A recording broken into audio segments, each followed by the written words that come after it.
गौ प्रणाम में उमेश बिसेन, रायपुर छत्तीसगढ़ से। बड़ी बात, छत्तीसगढ़ में जसपुर में गौद्रोही जो आतंकी हैं वो लगातार सक्रिय। 2 जुलाई को पुलिस वालों पे हमला करते हैं, 17 सितंबर की रात के समय गौ सेवकों पे हमला करते हैं। लगातार जसपुर जिले के अंदर में गौ तस्करों का आतंक बढ़ते जा रहा है।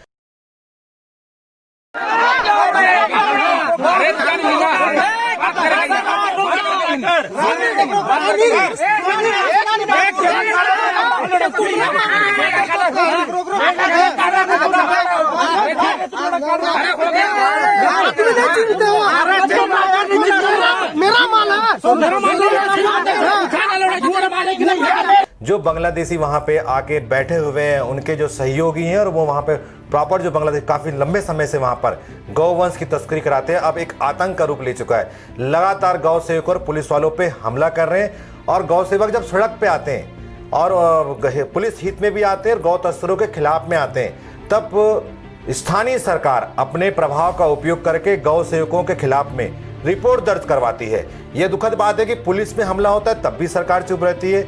जो गौ सेवक पूरी राष्ट्र भावना के साथ सड़क पे आके उनका विरोध करता है तब भी सरकार चुप होती है। सरकार केस बनाती है, कोरोना काल में आपने भीड़ इकट्ठा कर ली, आपने उपद्रव कर दिया, आपने कानून का उल्लंघन किया, आपने बलवा कर दिया, पर वही भीड़ जब मुख्यमंत्री बंगले में इकट्ठा होती है तब ये धाराएं नहीं लगती।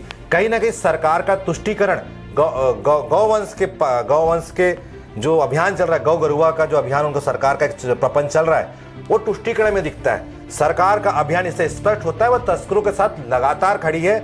मैं बार बार हर बार बोलता हूं, हर बार लोगों के सामने प्रस्तुत करना चाहता हूं, गौवंश तस्करी का सारा पैसा एनआईए की रिपोर्ट के अनुसार आतंकवाद, उग्रवाद और राष्ट्रद्रोह में ही लगता है। इसके बाद भी अगर सरकार गौ तस्करों का संरक्षण देती है और गौ सेवकों पे और हिंदू संगठन जो लगातार राष्ट्र हित में काम कर रहे हैं उनके खिलाफ में एफआईआर करवाती है, इससे सरकार की मंशा गौवंश के प्रति दिखती है। सिर्फ उन्हें गौवंश रक्षा का लाभ इसलिए अलाप रही है, योजना का लाभ इसलिए अलाप रही, कहीं ना कहीं बीजेपी 15 साल में उस योजना को नहीं लागू कर पाई। बीजेपी ने कहीं ना कहीं जो गौ सेवकों को और आम जनमानस को धोखा दिया, हम भी स्वीकार करते। उसी का फायदा उठा के कांग्रेस की सरकार ने पूरी योजनाओं को लागू किया पर दिल से लागू नहीं कर पाई, इसलिए वो गौ सेवकों के पक्ष में, गौ सेवकों के विरोध में और तस्करों के पक्ष में, आतंकियों के पक्ष में गौ सेवकों के खिलाफ एक फर्जी एफआईआर करवाती जसपुर जिले के अंदर में। और बहुत बड़ा, जबकि जब स्पष्ट रूप से है कि वहां से हजारों लाखों गौवंश बहुत लंबे समय से तस्करी हुई और सरकार गौ रक्षा के नाम पे अलाप अलापती है और गौ सेवकों पे रिपोर्ट करती है। ये तुष्टीकरण दिखता है। ये स्पष्ट होना चाहिए कि सरकार किस तरह पे, क्योंकि जिस प्रकार से छत्तीसगढ़ का कोसली गौवंश विलुप्ति की कगार में, उस समय सरकार गौ सेवकों और गौवंश के पक्ष में निर्णय करके गौ तस्करों के पक्ष में करती है, उनका मनोबल बढ़ाती है और गौ सेवकों का मनोबल गिराने का प्रयास करती है। जसपुर जिले की घटना बहुत निंदनीय है और ये सरकार की मनसा और उनके तुष्टीकरण को स्पष्ट रूप से भूपेश बघेल जी जिस प्रकार से पूरे प्रदेश में गौठान का योजना चलाने का प्रयास कर रहे हैं, योजना चला रहे हैं वो, इस और पूरे गौठानों से गौवंश तस्करी लगातार हो रही है।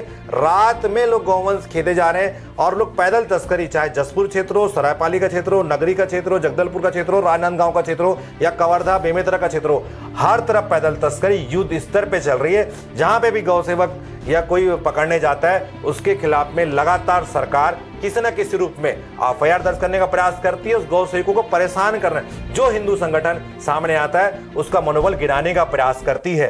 पर गौ सेवक पूरे प्रदेश में चुप नहीं बैठेंगे। जिस प्रकार से भी काम कर रहे हैं, ये लॉकडाउन हटने के बाद उसके लिए आंदोलन या जो बन सकता है वो करने का प्रयास करेंगे। सरकार को सही, जो गौ तस्कर आगे बैठे हैं उन पे कार्रवाई करने के लिए हर गौ सेवक सरकार को मजबूर कर देगा, अपने इस लड़ाई में आंदोलन के रूप में या अनेक रूप में लगातार करेगा।